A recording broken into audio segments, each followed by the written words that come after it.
Perundingan Linggarjati.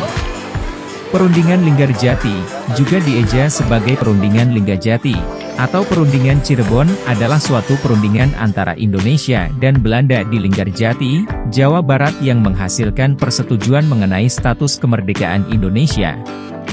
Hasil perundingan ini ditandatangani di Istana Merdeka Jakarta pada 15 November 1946 dan ditandatangani secara sah oleh kedua negara pada 25 Maret 1947. Pihak yang terlibat dalam perjanjian tersebut terdapat beberapa tokoh yang datang sekaligus mewakili masing-masing pihak.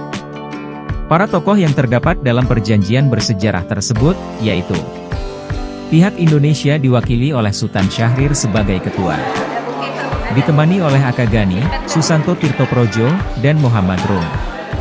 Pihak Belanda diwakili oleh Wim Schermerhorn sebagai ketua dan ditemani oleh Max van Pol, H.J. van Mook serta F. de Boer. Pihak Inggris selaku penanggung jawab atau mediator diwakili oleh Lord Killearn. Hasil perundingan. Hasil perundingan tersebut menghasilkan 17 pasal yang antara lain berisi: Belanda mengakui secara de facto wilayah Republik Indonesia, yaitu Jawa, Sumatera, dan Madura. Belanda harus meninggalkan wilayah RI paling lambat tanggal 1 Januari 1949. Pihak Belanda dan Indonesia sepakat membentuk Negara Republik Indonesia Serikat, RIS. Dalam bentuk RIS, Indonesia harus tergabung dalam Persemakmuran Indonesia-Belanda dengan mahkota negeri Belanda sebagai kepala uni.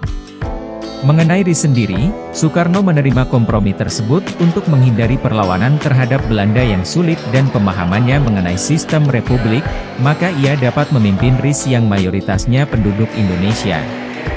Sementara Komisi Jenderal juga menerima kompromi tersebut karena kemungkinan perang dapat dihindari dan hubungan Belanda dengan Indonesia dapat berlanjut.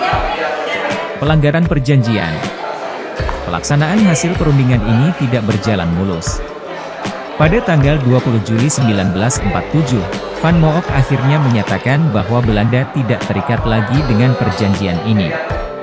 Dan pada tanggal 21 Juli 1947, meletuslah agresi militer Belanda pertama. Hal ini merupakan akibat dari perbedaan penafsiran antara Indonesia dan Belanda.